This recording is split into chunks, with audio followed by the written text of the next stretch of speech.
Welcome to SEC Football Live here on the Full 40 Sports Network and that SEC podcast. His name is SEC Mike. My name is Braden Gall, and thanks for hanging out with us today on the pod. Give us a little subscription button, by the way, at that SEC podcast or over on the Full 40 Sports Network as well. Got a lot of stuff up for you guys right now. And if you listen on the podcast feed, we do appreciate that as well. Give us a 5-star review.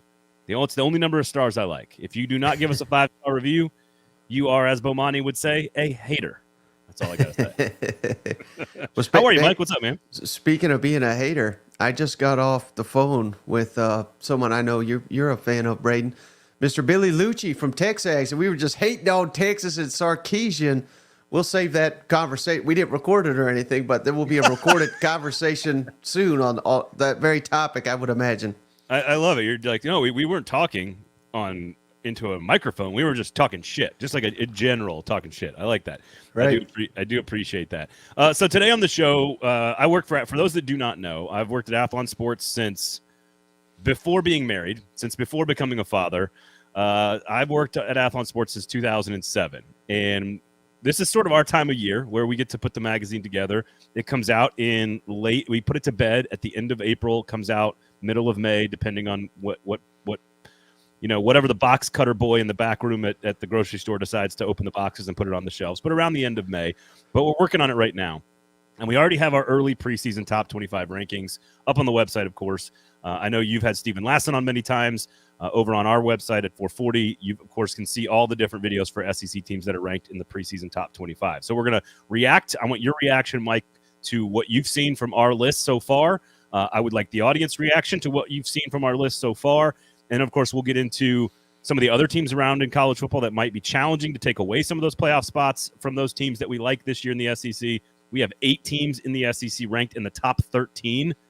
It's kind of all you need to know about what we think about the top half of this conference. But there's a lot of other teams that could break out and become this year's Ole Miss or this year's Missouri. So we'll get into that a little bit later on as well. So way too early preseason top 25 talk on the show today, if you're cool with that, if everybody's cool with that. So I am, and shout out Bo. I mean, he's in here seemingly before I am every week. Sam Mann's always in here. Jeff Knox. We got a lot of people. Gabe in here. So thank you guys. Appreciate you guys joining us on the live feed. But quick question, Braden, because I know everybody does it a little bit differently. Are these? I know you're calling them preseason, so that's kind of obvious. But are these, where you project by the end of the season, or is this just entering, no games played? What's the criteria here? I think it's a great question, and I know you put out your power rankings, I think, last week on the show. So I'd be curious sort of to compare sort of the exercises to your point of the question. We do try to project wins and losses for every team in every game. And what we do in our preseason top 25, because actually the magazine gets graded against all other preseason publications, digital or otherwise. And for a long time, there was only 4 or 5 print magazines. Now, I don't know how much longer that's going to be, but we were always graded against each other, and we're graded on how accurate we were at the end of the year. So it's a bit of a here's what we think right now about what we think is going to happen then, if that makes sense. So it's not like a true power ranking of we think today Team X is better than Team Y. Again, we have Alabama ranked where we have Alabama because we think they're going to do a lot of damage in the portal. We think they're going to come back and add some pieces to their roster. Then we look at their schedule and think they could end up at 10-2, for example, hypothetically, and finish at number 5, and that puts them into the playoff. And that's where we, but not necessarily in the SEC championship game.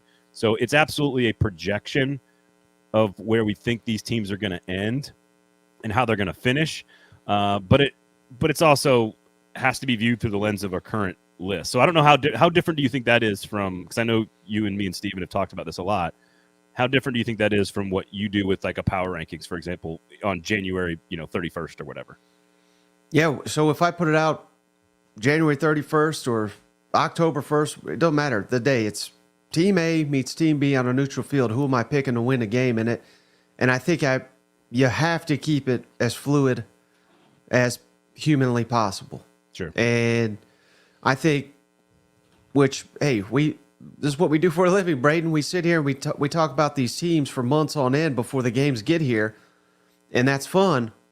But as soon as that ball's kicked, come August 31st, whatever the hell the first game is, that I throw all that in the trash. because it's meaningless to me. There's been many a time where A&M's been preseason top 10, and then they lose to Appalachian. Just the one time, and then that happened. We can't. Everything we said for 6 months is irrelevant. You know what I mean? So I lean 99.9% on. It always bugged me, even growing up. Like people would pick, and I don't know why I remember this, and I don't mean to pick on Lee Corso because he's an icon, but I think it was Lee Corso. He picked like Virginia Tech to win the national championship. I think this would have been like Vic's junior year or something stupid like that. And then late in the season, he's picking games. They were like, "Why are you picking Virginia Tech?" He said, "Well, I picked them to win the championship, so I got to stay with that." Like, I don't know. I just think that logic's asinine. Like you go with week to week, and you change things. What you said in the preseason, I've made some stupid picks. I don't sit there all season long and clutch onto those. Well, it's funny. I think the ability to change your opinion with new information is called being an adult. Just want to throw that out there. That's what that's called. I struggle with being an adult, though, but not that part. It sounds like you're good at it. New shit has come to light, man. This is what you pay me for. New information has come to light. No, I think you can. So I've had these arguments with Athlon folks, like me and Steven's boss, for example. We would have huge debates like week 2 and 3 of the season, where a team would have one good win and the other teams will have played nobody. I think it is a blending of all of the knowledge you compile studying rosters and depth charts and coaches with like a look back at history, understanding, Mike Elko's teams are really good at this, or, Lane Kiffin's teams are really good at X, Y, or Z. And you blend that knowledge with, as the data comes in, you change your list. And again, some teams have wild swings. Auburn has been one where they win a national championship and then go 0-8. There's certainly, by the end of the season, though, it is all that matters. It doesn't matter what we rank teams in week 3 or week 6 or week 9.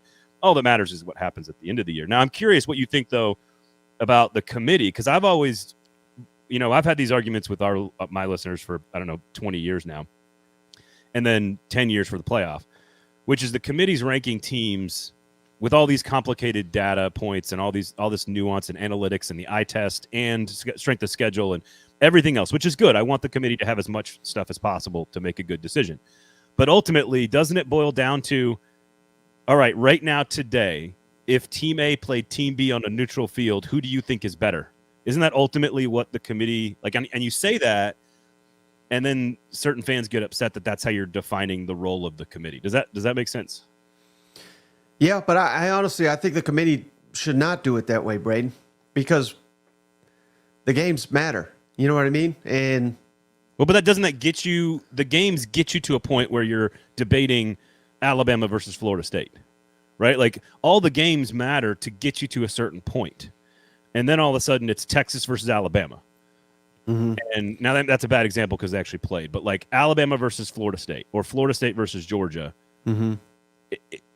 At some point, you have nothing else to add to the conversation, right? Other than you're guessing who do you think is better. Does that make sense? Like, right. Well, yeah, I think yeah, I guess I'm talking out both sides of my mouth, but I guess if they've not played, I'm fine doing it that way. But then let's say you're, I'm trying to think of an example. Let's say you're Georgia. Even though Georgia lost to Alabama in the SEC championship game, I think the committee could sit here and say, well, I think if they played again tomorrow, Georgia wins. You know what I mean? And I mean, we can't have one set of rules for Florida State, Alabama, and one set of rules for Georgia and Alabama. In my mind, like because then we're just mixed. Then what's the rule for Michigan versus Bama? Yeah, I agree with you, but that's the way college football has functioned for 120 years. You cannot have 133 teams playing even schedules where we all play each other. It's not the NFL. And Andrew Cooper says committees shouldn't exist, just base it off results and expand the playoff. Oh, wait, they did. The committee is still the best form in our current structure of picking the best teams because there's no chance, and we'll see this in our conversation today, if Ole Miss and Missouri, hypothetically, in 2024 are 10-2, and Penn State and Notre Dame are 10-2, there is no way we can let the results decide which of those four teams is better. They will have not played. None of those four teams will have played each other, I don't think, based on the schedules. And you can't base it off one game if there's a common opponent. You have to base it off all 12 games. and you have to base it off everything you think, right? Strength of schedule, talent, coaching, how healthy the team might be at the time, resume, wins, analytics, etc. You have to take everything into account. And Andrew's point is valid if you have equal schedules. And I think we'll be there at some point when it's just the Power 2 and it's the Big Ten and the SEC, and those are the only two leagues that have spots in the playoff. Then it'll be based exclusively on record. But I'm telling folks right now in SEC country, you better be ready for this. If Ole Miss finishes with one loss, there's going to be times where we have teams tied for second place in the conference. I'm going to say second because Georgia's going to be first this year. Mm-hmm. But tied for second place, and they will not have played each other. And the SEC is going to have a tiebreaker to put a team into the conference championship game. That is going to piss people off. It is going to be very upsetting. It is a new thing we got to deal with. I'm trying to get on your eye level here. I'm struggling. New location. You want me to come down? You want me to come down? Look, there we go. Is that better? That's a little bit better. Look, I got stadium up there. So yeah, I got the new backdrop. Yeah, I got Jason Isbell back here. So how insufferable will Whiffen be if that happens, Braden?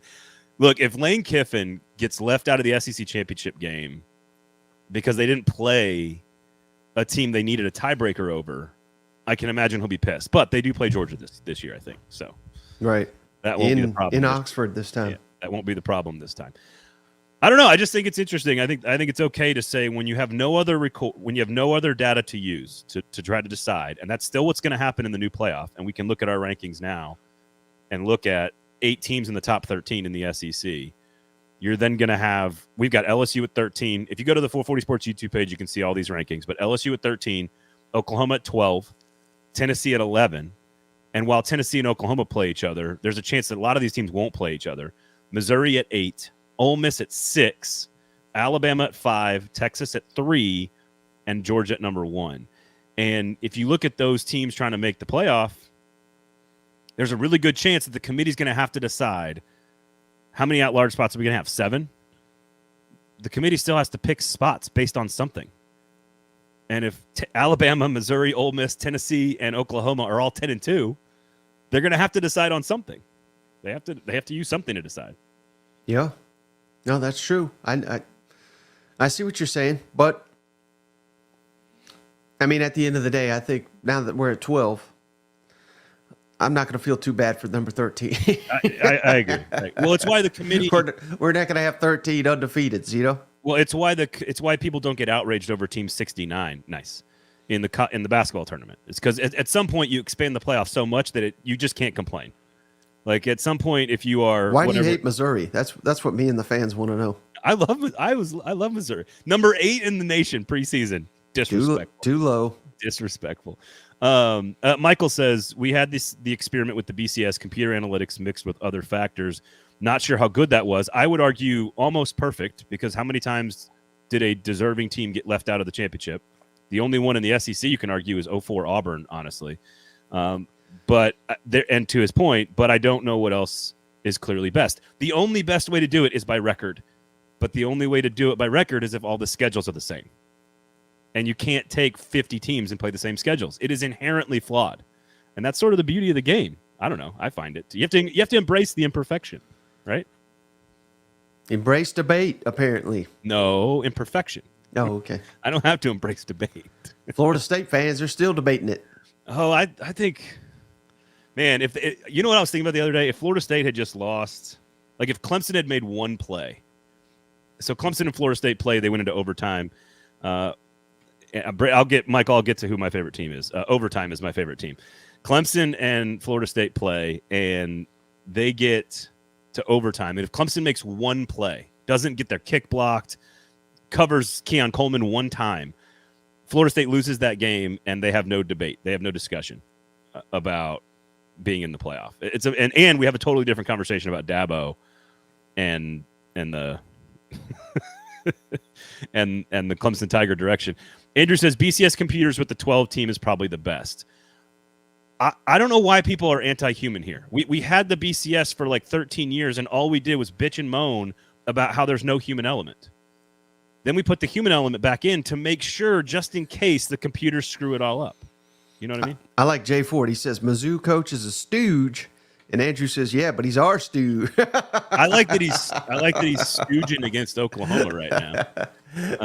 So if you want to know my team, honestly, I would say I went to the University of Tennessee. You got Neyland Stadium over there. I went to the University of Tennessee, but I was raised all over. Actually, I lived in Georgia, Texas, Illinois, Indiana, Connecticut, Wisconsin. I lived all over the place. So I was raised on college football.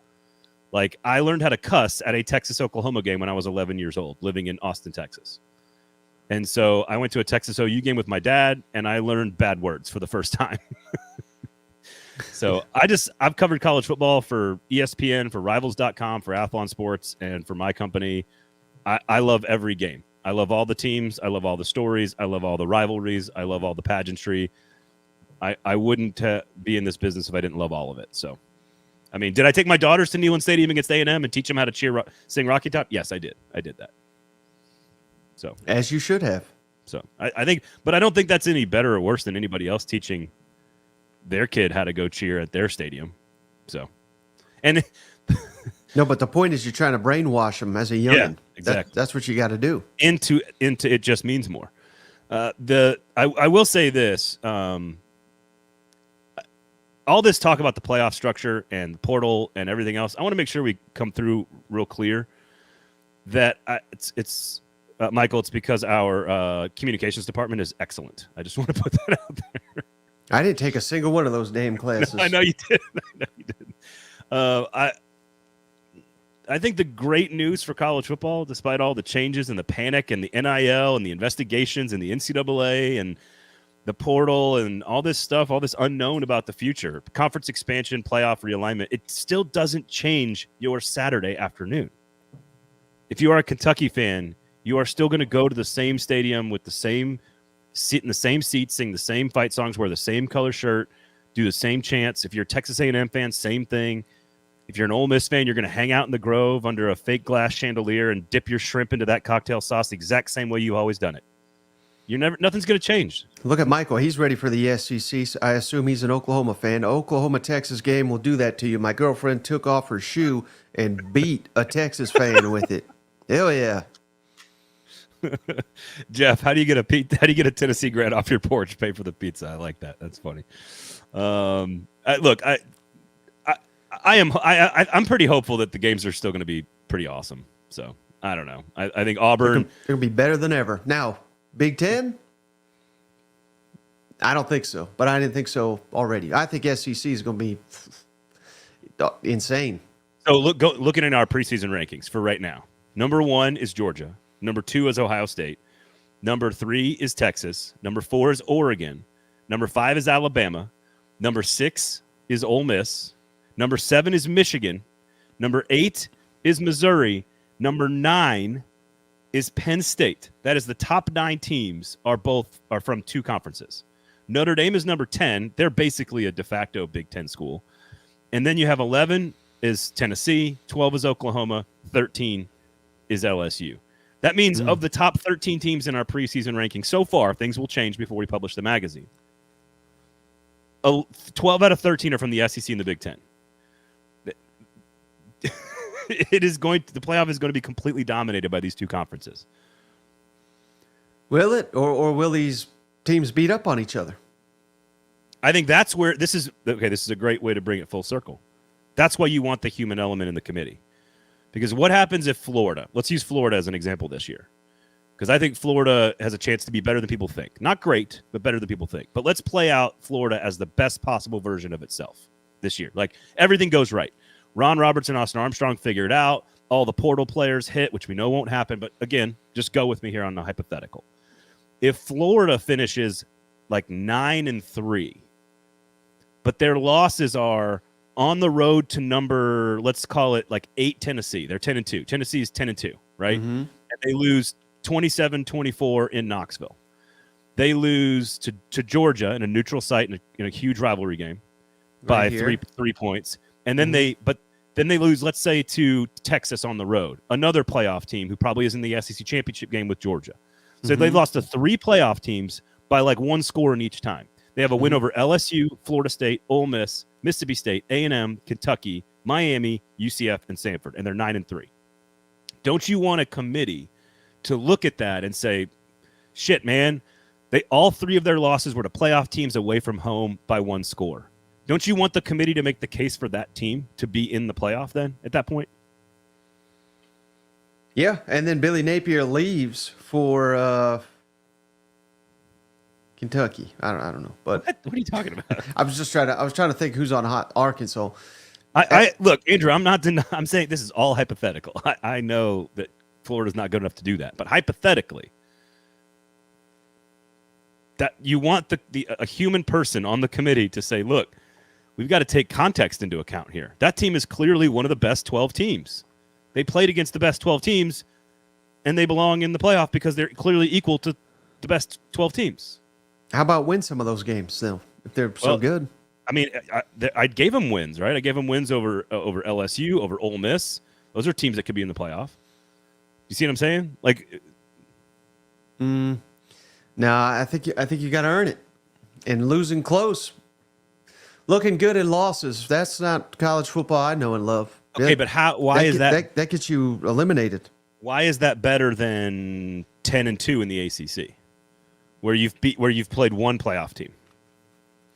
Because this is what I don't like about the argument about Georgia last year. Like, no one else had to play Alabama in their conference championship game, so that's why they didn't have that loss. Oh yeah, no. Well, if you want to spin it that way, hell yeah, you should have to win 11 in weak ass ACC to get in. That's what I'm saying. You asked the question, what happens if they beat up on each other? And my answer is, then you need a committee of humans to use context and logic to see, like, look, this team played 9 top 25 teams. Like, if you play 9 top 25 teams, you're not going to win all of them. That's just not, like, even Georgia didn't do that last year. And Georgia might be the best team in America. Michigan played like 3 top 25 teams. They didn't have to, they played Iowa and Maryland and Michigan State. Like, these aren't elite teams. So it kind of sounds like you're saying should not go to 9 games in the SEC. Well, I'm should torn not on beef that. up the non-conference because it's just going to make it just incredibly difficult. Well, I think this is what Greg Byrne, athletic director at Alabama, and Greg Sankey are doing right now. I think all these people are doing this. They're going to watch the committee the next 2 years, and they're going to see what is valued by the committee. If the committee doesn't hurt you for losing a really good non-conference game and doesn't hurt you for a second or a third loss, and they value that depending on the quality of the game, then we know. Greg Byrne has said openly, we are not going to schedule any more cupcakes. We want to schedule things for our season ticket holders and for our television partners to draw ratings and to sell tickets. I'm pro 9 games because I want more SEC football. And I think the cream rises to the top no matter what. How could we be sitting here and wanting to see 2 or 3 years of committee, though? We got a schedule to make in 2025 and 2026. I think they're going to make the schedules. What I'm saying is they're studying what the committee values. This whole first 2 years is an experiment for everybody, because the real deal doesn't kick in for 2 more years. They can change it all in the third year. But what do we do about Texas A&M, Auburn, Georgia, Tennessee, Bama, while we're sitting around waiting? Talking about rivalry games? Yeah. Well, this is why I'm in favor of the 9 model. Like 3 and 6 in a 9-game model makes perfect sense. You protect 3 rivalry games each year. You rotate the other 6. And if the committee shows you that it values strength of schedule and quality, which it could do, then I think we're good to go. Because we know the big dogs in the SEC want it, and we know Greg Sankey wants it. I know for a fact the office in Birmingham wants it, because they want to sell more assets to their television partners and tickets to their customers. That's just a fact. Yeah, no, right. I hear you. All right. Do you have any questions? Do you have any issues with our teams in the top 25? What issues do you have? All right, lay it on me, Big Daddy. First of all, Texas number 3. That's a joke. Okay. I don't get it. Why? Sarkisian, average ass coach. Yeah. Again, I just got off the phone with. Well, you're tainted then. You're tainted with by old Billy. Luke's.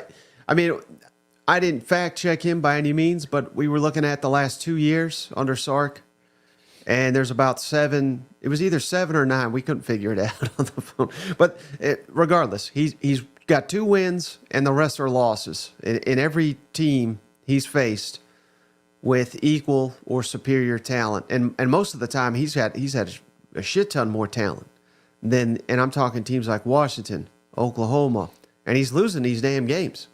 So why?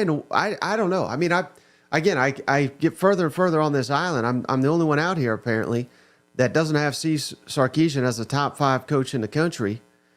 I don't even know if I'd put him top 5 in the SEC right now. And this is with a lesser, there's a coaching void in the SEC following Nick Saban. So I don't know. I don't get it. Now, can he run wild through the Big 12 that only has one team that recruits on his level? And hell, he lost to them last year, which was his best year. You know what I mean? So I don't get why we're just giving it to Texas. Now, they could prove me wrong because I think clearly his team last year was the best team he's ever coached, not just at Texas, but wherever he's been. So credit to him. They're trending. They got to the playoff. They won the Big 12. Now they come into the SEC. If they go 10-2, 11-1, something like that, he's completely validated. But if they go 8-4, then I feel I'll be validated. I mean, 8-4, your first year in the SEC wouldn't be terrible. So top 5 in the SEC, I would probably have him at 3 or 4. Smart's number 1. Brian Kelly's probably number 2. I think you can have a discussion then about Steve 𝙎𝙀𝘾, Kalen DeBoer, Lane Kiffin, Josh Heupel, probably the next 4 you can debate. They're all great, brilliant offensive minds. I think that you are discounting some of the dysfunction behind the scenes at Texas, the institutional dysfunction that you have to get rid of to sort of align things, which is the only reason Texas got pushed into the SEC in the first place. A guy named Kevin Eltief, who was the top of the entire university construct in the state of Texas, got everybody lined up. Chris Del Conte was going to keep Tom Herman, the athletic director, and the power booster said, no, we're not going to do that. And they got Steve 𝙎𝙀𝘾 hired. So everyone's bought in, for better or for worse, with Sark. So they've given him what he needs, and it's given you immediate results. I mean, again, you went on the road and beat Alabama. Alabama has more talent. So you went on the road and beat Alabama. I agree that Oklahoma got him, but let's use some context here. They had the lead with a minute to go in that game. Like, that was a brilliant football. Who cares? Football. You lost the damn game. No one cares that because you lose fucking football games sometimes. It's just what happens in the sport. With a superior roster. It Oklahoma happens time and time again. Oklahoma I just Texas said it. 2-7, 2-7, 2-5, whatever the accurate is. I mean, that's a losing ass record against good teams. Well, are you going to count a guy's first season when he takes over? Like, that's what you're going to use to evaluate? We were just talking the last 2 years. Okay. Which Kiffin won 10 in his second year at Ole Miss. Heupel won 11 in his second year after 30 transfers out. How many games for each of those teams did those coaches win with significantly less talent? Tennessee over Alabama, that's 1. In the most historic, epic performance maybe in the history of Tennessee quarterback play. Hendon Hooker had to be absolutely pure brilliance in that game to win it against Alabama. And frankly, if Jahmyr Gibbs doesn't drop a pass, Alabama wins the game. But again, this stuff matters. Like, Josh Heupel didn't beat a bunch of teams that had – Ole Miss loses to teams with better players every single season. That's all that happens. They beat everybody they're supposed to. Not last year. Yeah, they did. The only 2 games they lost were to teams that had better talent. Like, they just – you said less than talent. Well, who did they beat last year that had significantly more talent? Like, you're using the same metric to evaluate 𝙎𝙀𝘾. And again – you have not acknowledged that no one else in college football belongs up where Texas is ranked. Well, the point Michigan's losing everything. No one, I mean, short of Georgia and Bama, has more talent than Texas. Ohio State has more talent than Texas. Well, they don't play them. So everyone else. I mean, you got to win these games. I don't disagree. If you got that much talent, so why in the hell is he losing so many? Because we're calling him a top 5 coach, like it's illogical. Well, I didn't do that, but I think I think the argument about building a roster, like Auburn lost games last year that they probably shouldn't have to teams that have less talent than them. In year number 1, that just is part of the game. That just happens. Year number 2, it shouldn't happen as much, and by year number 3, you should be pretty damn good. And last year they boat raced everybody they played, including Alabama on the road, Wyoming, and then lost Kansas to State, the defending Big 12 champion, Kansas State. Okay, a very extremely well coached football team with good quarterback play. I'm just again also didn't have their starting quarterback in that game. Make sure you add important context to the games. Would the Texas coach would he switch any of his players for Kansas? I mean, how many? Like 5? Maybe the quarterback. You know what I mean? Like this is a no. They beat the shit. They beat the shit out of Kansas. I mean, they beat the shit out of Kansas. Or Kansas State, or they had to battle with Kansas State because Quinn Ewers didn't play in the game. But again, case in point, what about Wyoming? Houston was a better example. Use the Houston game. You're not even using the better examples. Houston is a better example. There's just so many. You can pick any of them almost, it sounds like. It's almost as if the other guys are on scholarship too, Mike. Unbelievable. And the coaches make millions of dollars to coach football. It's almost as if those guys I don't see Georgia struggling in these games or Bama. Georgia didn't play anybody last year. And they beat the hell out of it. That's what you're supposed to do. Bama didn't play. Bama lost to Texas. I don't like being in a Sark argument because I don't really think he's one of the top 5 coaches yet. Oh, okay. But he's on track. We're talking about why they would be ranked number 3 in the preseason as a football team. Mm-hmm. And it's... I just think we're like handing it to him. Like who's better? I feel Oregon? like you got to earn it. Who's better, Oregon? I got Ole Miss. I got Bama. Ole Miss is better than Texas. Mm-hmm. Okay. Yep. I'd take them on a neutral field. Okay. Hell, I would argue Missouri even. With all they got coming back. Ole Miss has played a team with Texas's talent twice last year and got their ass kicked both times. Not 2024 Ole Miss, 2023 did. Well, you don't know how good 2024 Ole Miss is. Is returning a ton of production and adding free agents, high profile. Probably the top receiver, top defensive tackle.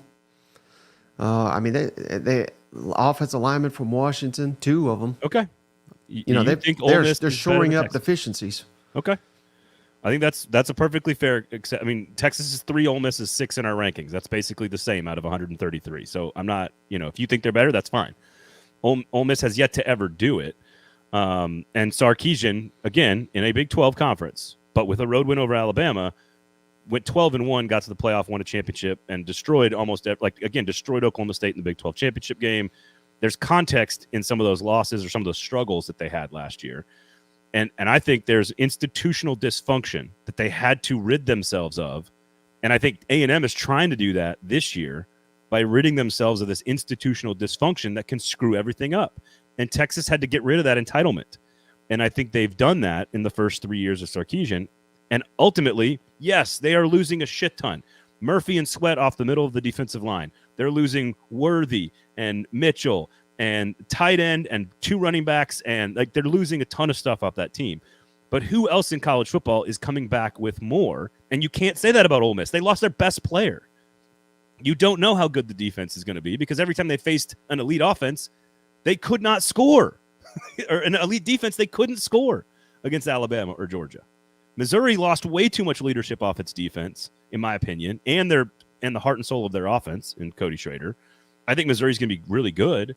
But all these teams are losing stuff. Like Tennessee's the one that I would point at and go, that's the team that's bringing potentially a lot back. So I don't know. I just don't. Is Oregon better than Texas? Is Michigan? Michigan's losing everything. Is Penn State better than Texas? No, they're not. Not right now. Not on a neutral field. Have you seen? I don't even know who did it. I think it's Bill Connolly. His returning production. He just put that out. I haven't seen all of it, but I do respect Bill Connolly, yes. He's friend of the pod, Bill Connolly. I was pretty surprised where he's got Tennessee. He's got them. I have it all written down. It's on the other computer. I apologize. But it's they're like 11th in the SEC in returning production.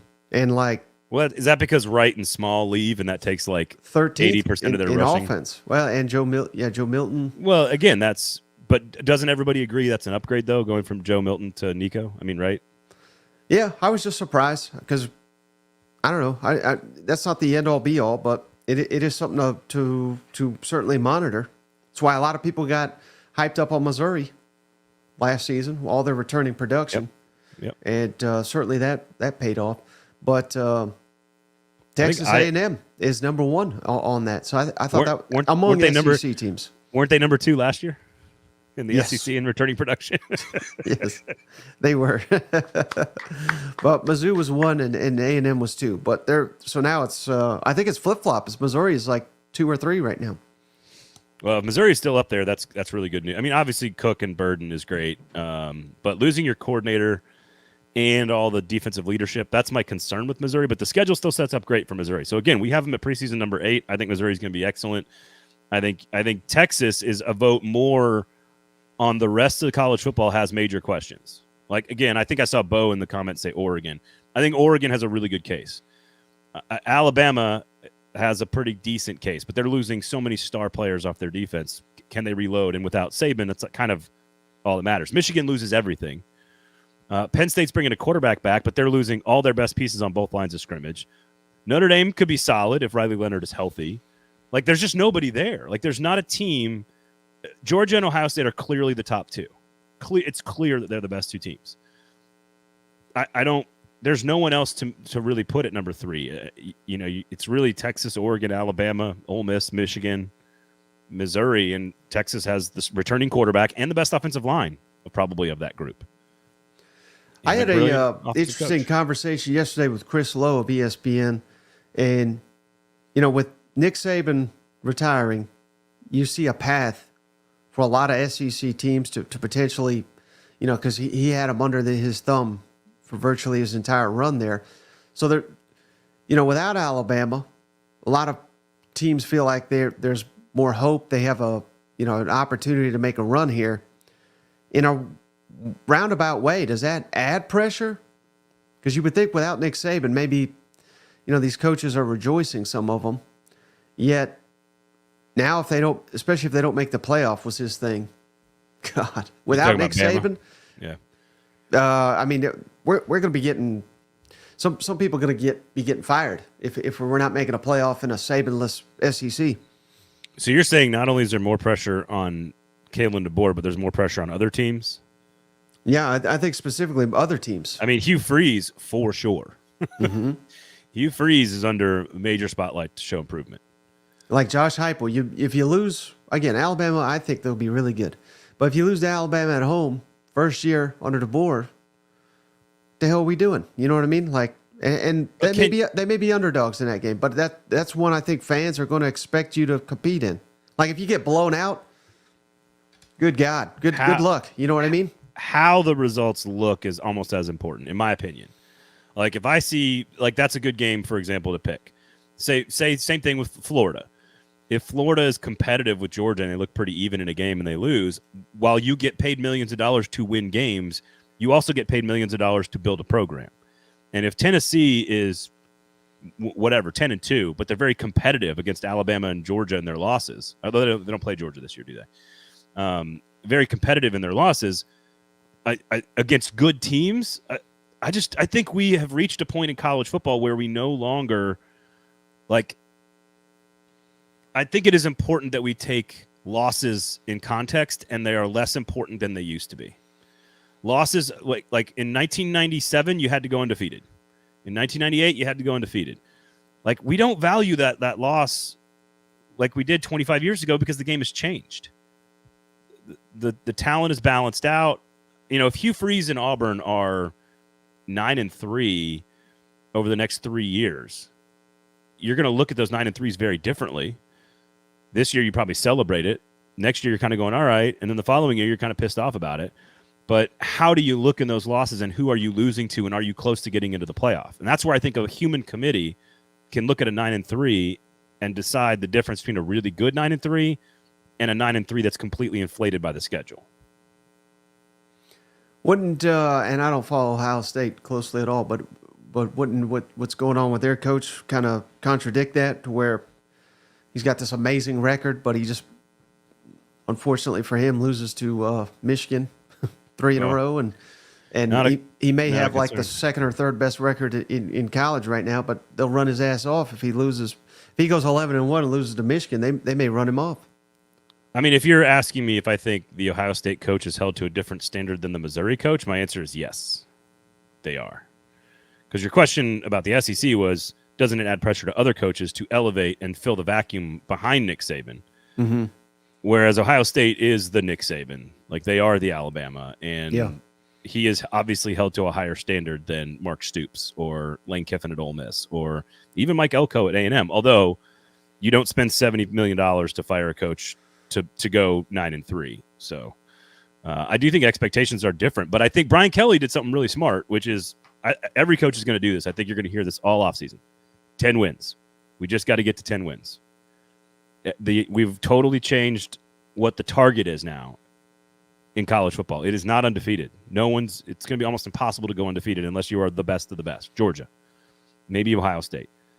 The target is now 10 wins. That is how we will define success. If you get to 10 wins, you got a playoff spot, probably.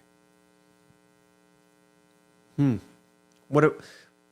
your point, didn't you just say a 9-3 Florida could make it if it's 3 good losses? Well, I hope the committee looks at it. I hope the committee looks at it that way. Yeah. That's all.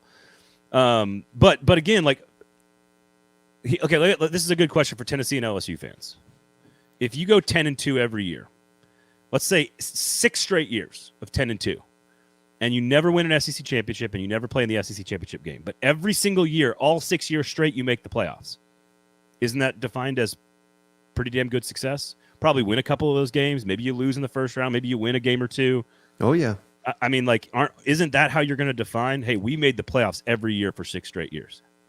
I don't know. I think fans would rather have that than one SEC championship and miss the playoff the other years. I completely agree. Purple says 10 wins and 3rd in the SEC. That's like ideal almost. I mean, Kirby Smart said it, right? He said as much at the meetings in Destin last year. He's like, I don't even want to play in the SEC championship game now. It's almost better not to have to play the extra game. Right. But again, that's where the human people on the committee are allowed to evaluate that and take it into account and use it as context. Because that would have happened 2 years ago with Tennessee. What's really going to screw teams is when they make the SEC championship and lose, don't get that bye, so they get the extra game, and then hopefully they make the playoff, and then another extra game. Yeah. Yeah. I mean, here's what I would say to that. I agree with you in theory, but if you're Georgia, for example, last year, and you're good enough, like, honestly, I still think Georgia was the best team in college football last year. I've said it since the day after the championship game against Alabama. If they were a 6 seed, right? They were the 6 seed in the standings. If they were a 6 seed in the new playoff, they would play the 11, I think, right? The 6 would play the 11. I think that would have been either Ole Miss or Penn State, which we saw on paper and on the field last year. Wasn't close. So Georgia plays a home game. They get huge amount of revenue because they play in that home game. So that's a celebration. You can sell season tickets holders to that. You sell a huge game day atmosphere. You make $10, $11, $12 million to your local economy, and you beat the shit out of Penn State or Ole Miss. And then you advance to the next round. Then Georgia plays who in the next round?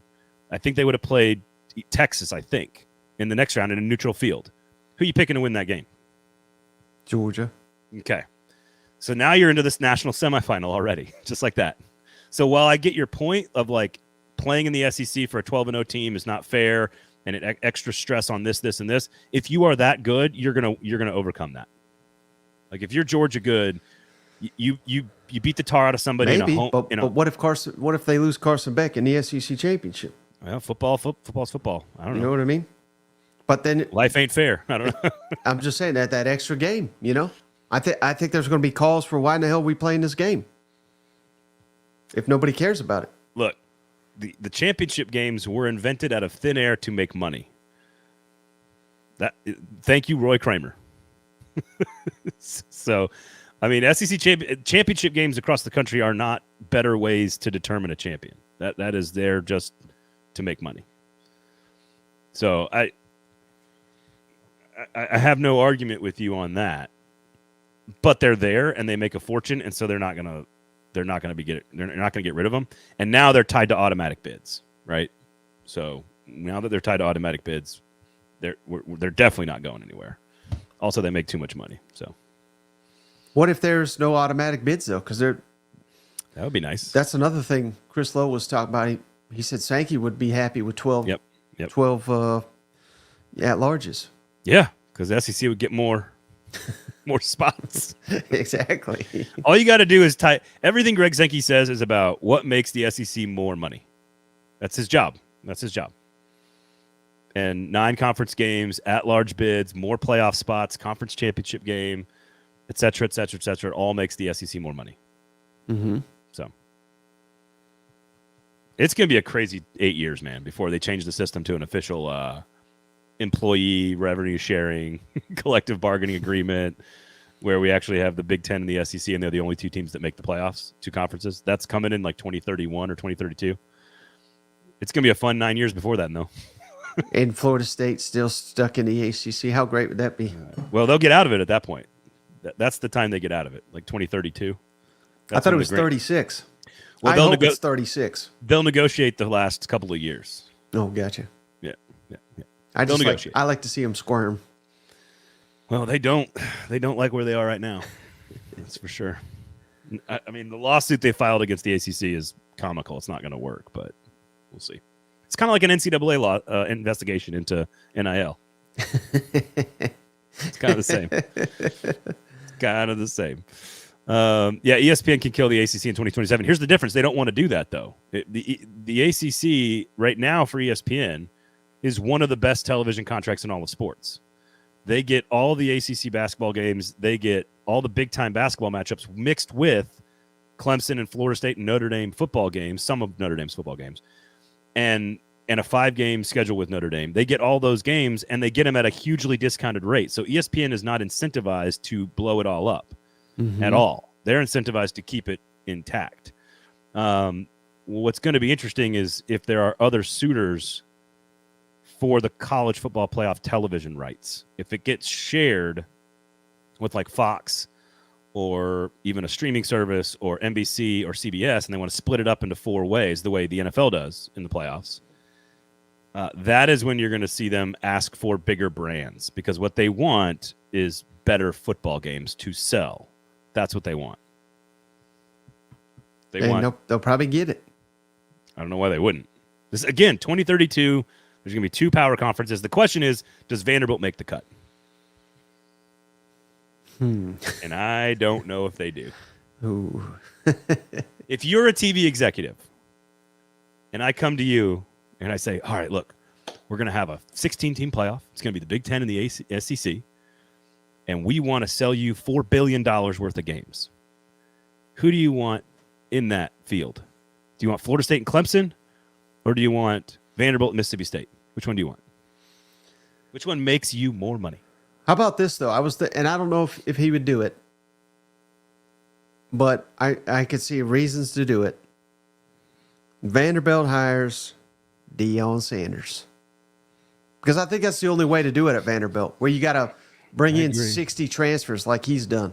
And he'll be in the SEC. As much as people get tired of hearing about it, I literally never heard about Colorado the last 20 years. Like, they were completely irrelevant. And then they're all over television. That could be Vanderbilt. Why couldn't that be? You know what I mean? I don't know. I think that's the move. Because it's a house of straw? I don't know. I mean, Deion cares about one thing. Deion. Mm-hmm. And I don't know how long the experiment lasts at Colorado. I mean, he did the exact same thing at Jackson State, and now people at Jackson State and in the HBCUs hate the guy. They can't stand him. They can't stand him. So now, as a middle-aged white guy, I can't comment on all the reasons they hate him. But I don't know, man. Like, I think it's okay to say, how long are you in this for, Deion? And sure, it might make a ton of money for Vanderbilt in the short term, but is that sustainable? I don't know. I mean, I agree with you. They need to do something different. It's the same reason Mississippi State keeps hiring offensive minds to do a different offense, because it makes them more competitive. Mm-hmm. I mean, I think Vanderbilt should be the triple. I said they should be running the triple option for 25 years. They should be Navy or Army. Right, but that doesn't that makes them a little bit of a tougher out in the league, but zero attention. If I'm Vanderbilt, that's what I'm going for. Look, too. You and I talk to Feinbaum all the time, and I've had Feinbaum on the record on this. I asked, are there teams in the SEC that should be worried when there's a future breakaway of the top 40 or 50 brands that are sold in the college football package? Are there teams in the SEC that should be worried about not making that cut? And his answer has been yes every time I've asked him. And this is a great point by John, and I agree. Academic standards would be too steep for Deion. We do away with that immediately. That'd be part of me coming. You got to let me sign whoever the hell I want, and to hell with academic standards. And becoming a part of a collectively bargained employee agreement, academics then is no longer really a big factor there either. You got to clear a certain level. And again, let's be clear. Let's be clear. Getting into school is not difficult for anybody at any school. It is the class load that you have to take. Like Georgia Tech, for example, you have to take like X amount of math at Georgia Tech each semester. And it's why they have a tougher time recruiting players, because it's just like, it's such a hard class load semester in, semester out. It's staying eligible. It's not getting you into school is the problem, just for the record. So, but Mississippi State is, I'm blowing that all up when I hired Deion. I let Deion set the academic calendar. Again, if you're a television executive, you go Northwestern, Vanderbilt, Rutgers. I think Indiana makes it because of basketball. I don't know. I'm not sure if Mississippi State, if you look at the brands that move the needle, there are a couple of SEC teams that I would be concerned about. Like, does Kentucky football move the needle? I love watching them. SEC fans like watching Kentucky games. So we're going to trash 100 years of history for what now? For TV executives? Well, have you been watching college football the last 20 years? The Pac-12 is gone. Right. That's 100 years of history. That's why I'm saying. That's why I think this Big Ten is going to be a joke. And with cross-country travel and all, like, I don't know. I think that's a bridge too far for the SEC, and I think that's what makes it great. Strong leadership. Again, the guy that was at the center of this Big Ten move, his ass is gone. He didn't give a damn. You're talking about Jim Delaney? Well, no. Who's the guy after? Warren? Kevin Warren. Yeah, he's the he didn't give a shit. Bears. You know what I mean? Like, that's not the SEC.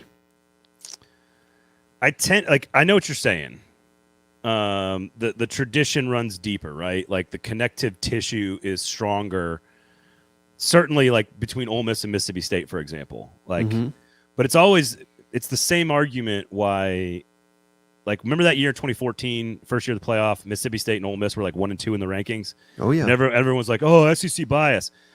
ESPN would not make money off 2 schools from Mississippi making the playoff. They would not make money on that.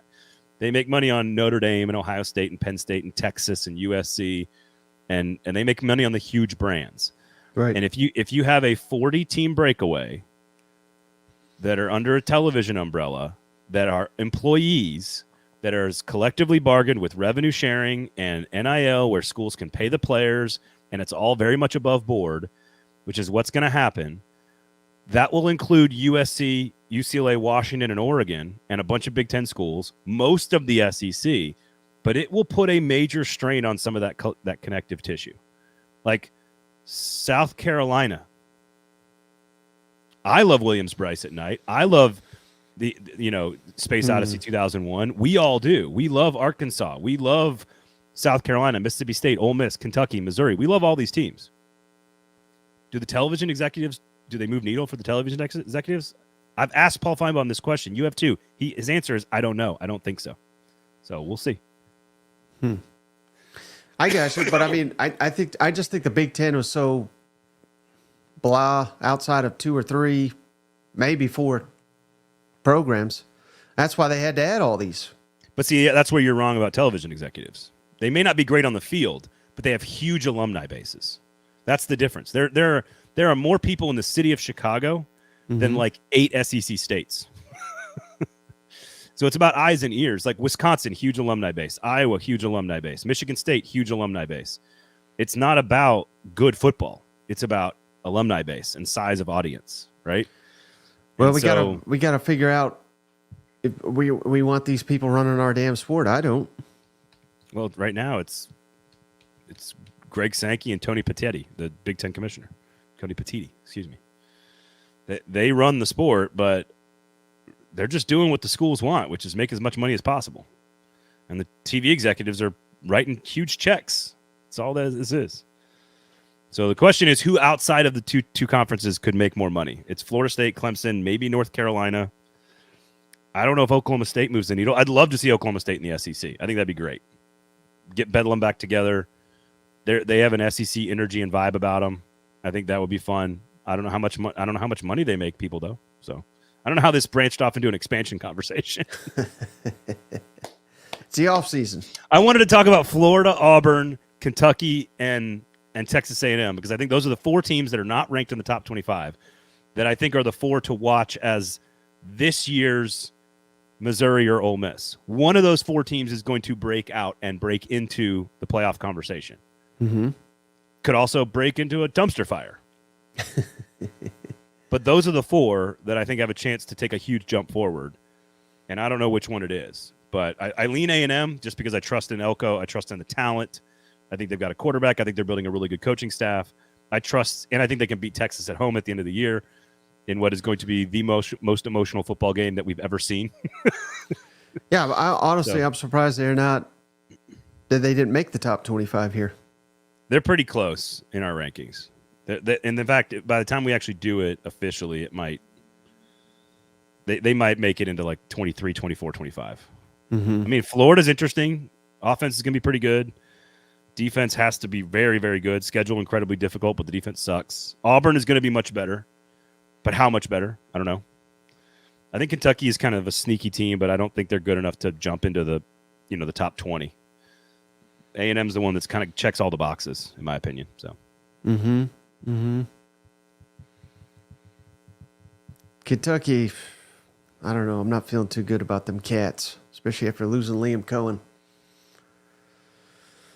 How bad does that suck for a guy like Brock Vandagriff that, you have to believe, he got sold on. The guy that got Will Levis to the NFL, or at least got him on their radar, we can do it for you. And I'm sure they'll try to go to a similar system, but I don't know. Good luck. I think it's way more hurtful to Kentucky than it is beneficial. Where'd he go? Where'd he go? Tampa. I think it is way. I think Kentucky hurts way more than Liam Cohen wins by going to Tampa. Like, what is he going to do in Tampa? Like, I don't understand the move for him. The NFL is the NFL, I guess. So you get to be a coordinator. I guess the last guy in Tampa, Dave Canellis, took Baker Mayfield and turned him into a head coaching job for the Carolina Panthers. So I guess there's a way to do that. But I think it hurts for Kentucky in a much bigger way because Mark Stoops has not proven that he can consistently hire really good offensive coordinators. I mean, he went so far last time, Braden, and I know you know this, but he went so far as to hire Rich Scangarello, who also was from that tree, and hired an offensive line coach that worked with Scangarello in San Francisco. I mean, you would think that would be like perfect marriage, and then it blew up in their face, and they had to bring Cohen back. Not everybody from one particular tree is like right. the perfect coordinator. So what do you do? All Shanahan LaFleur. Do you try to do that again, or do you do something completely different? I think you need to look at your personnel, and if Brock Vandagriff needs to be running a different system, you also have to look at it from a long-term perspective too. So, like the problem with hiring offensive coordinators, the difficulty is if they're really, really great, they move on quickly, right? If you hire a guy that's really good, he's going to move on quickly. I think in the short term, you have to maximize your players' abilities. And does Brock Vandagriff fit into that sort of pro-style McVay Shanahan offense? Or do you need to bring in more of that Baylor offense, which is more Lane Kiffin, Jeff Lebby, and Josh Heupel? Like, I don't know. His athletic ability would tell you that you probably want to find an offense that utilizes his full skill set. Right. What would you think about someone like Tommy Rees? Tommy Rees strikes me as far he already more went to the NFL, didn't he? He strikes me as far more of a pro-style guy, though. Like, he ran that kind of offense with Notre Dame, and honestly, I know he was quote unquote holding back Jalen Milroe until like the LSU game, and then he turned him loose. But like, I don't know why Jalen Milroe didn't have like 900 yards rushing last year. But that's what Cohen did, NFL style. Well, but it's like if you look at the Will Levis team from 2 years, like his first year there, when Cohen was there, not when Scaragello was there, like his offense was really good. Like you want to run a pro offense, but a pro offense like Shanahan's for example, uses a lot of versatile pieces, and it uses a running game as well. So like I don't. You don't have to do like Matt Stafford. There's different types of versions of that offense. The Matt Stafford version of the McVay offense is very different than the Will Levis version of the offense, which is very different than the Jordan Love version of the same offense, which is very different than how Brock Purdy runs the offense, which is very different than Jimmy Garoppolo running the offense. Like they're all very different, but they're all the same scheme. I would want to fit something to the quarterback's skill set. If he's truly your starting quarterback, I don't know. That's what I would want to do. Or maybe get someone that. I mean, you don't just hire a guy because the quarterback, but someone that has ties, to Kirby's program that knew Vandegrift, that knew what he could do. Like what's that guy's name? Buster Faulkner. He's at Georgia Tech. Someone like that would make sense. I think you have to marry what your vision is for your offense with the personnel you have and find the right guy, but you also have to kind of ignore. I don't know. I know I just said you have to cater to the quarterback in the short term, but like long term, you have to ignore the quarterback because you don't know who you're going to go get in next year's portal or recruiting or whatever. So I don't know. I think that system in college that works is Lincoln Riley's system and Steve Sarkisian's system are among the best systems, quote unquote, in all of college football. Kalen DeBoer's system. But Kalen DeBoer, if you notice, like he comes off of the air raid tree, but clearly does not run the air raid. With Penix, at least. So I assume it's going to be very different with Jalen Milroe. So again, Mark Stoops just has to show me that he can consistently hire good offensive coordinators. He hasn't done that yet. And I like Stoops. So, hey, one thing real quick. Want to get your thoughts on this? I didn't follow Oklahoma closely at all when they were in the Big 12. I started to last year, but they always talk about what a damn liar that Lincoln Riley is. And did you see he did this interview the other day where he said Caleb Williams, he was ready to walk on in Oklahoma because we weren't sure we wanted him or something stupid like that. And if you remember, for those that follow recruiting, Caleb Williams was like #1 prospect in the country, 5-star. Pretty high. His options were like LSU, and this was right after Joe Burrow, so it was like red hot. I'm sure they pitched you could be the next Joe Burrow, and of course he went to Oklahoma, but. Why in the hell would he say something such asinine like that? Well, that's on par for Lincoln Riley. I mean, like he's the guy who closed it. So all the things he did at Oklahoma, like close practice, act petty around the media, act silly with some comments and like take offense to everything, be super sensitive with rabbit ears and like hear everything. Very James Franklin-y. I think what's interesting is you can do it in Norman and kind of get away with it. And no one in the national media cares because you have so much power in Norman, you can do it. When you do the same stuff in Los Angeles, everyone notices and is like, what the fuck are you doing? So I think that's the difference is in a small little media market, you can kind of control that stuff a lot more. And Lincoln Riley did that. Now he's doing the same silly stuff, but he's doing it in a much bigger place with much more coverage and much brighter spotlights. He just won a Heisman, like USC is going to the Big Ten, like, and now people are just like, what? I just thought that was asinine. There's no way unless he was kidding about the guy walking on. There's no way Caleb Williams was walking on. I mean, he wasn't laughing. I saw the clip. I didn't watch the whole interview. Was he like deadpan or something? Like was he doing it? No, he was just making it out to like I'm such a God's gift to quarterbacks that this elite guy was ready to walk on if I didn't offer him. Well, that's complete garbage. I will say. I talked to when Mike Leach passed away, R.I.P., I did a lot of research talking to coordinators around the country about the system and like why did Mike Leach his system is the most influential system in the history of college football, at least modern history of college football. But he never really on purpose evolved into the best version of it, if that makes sense. He refused to run the football just out of pure Mike Leachness. God bless him. And the name that I got from everybody from the air raid system, and I probably talked to half a dozen coordinators, and I said, who has done the Mike Leach system the best? Who has taken the Mike Leach system and made it the best? And this was a year and a half ago. And every single one, all 6 coaches said Lincoln Riley.